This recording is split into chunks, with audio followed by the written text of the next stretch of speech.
നാഗഭൂഷിത പദങ്ങളും ചടുല താളമോടു തിരുനടനവും ഭസ്മഭൂഷിത മുരസ്ഥലം ഹരിണ ചർമ്മവും ഫണിഗണങ്ങളും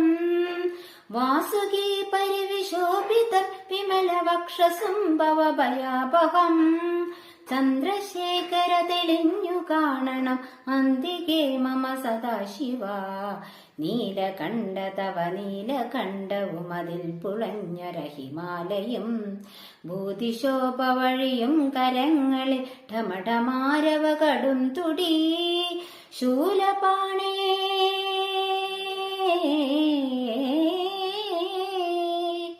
ശൂലപാണി മഹാത്രിശൂലമതു മൃഗവുമേന്തിഗതിയേൽക്കുവാൻ ചന്ദ്രശേഖര തെളിഞ്ഞു കാണണം അന്തികേ മമ സദാശിവ ചന്ദ്രശേഖര തെളിഞ്ഞു കാണണം അന്തികേ മമ സദാശിവ.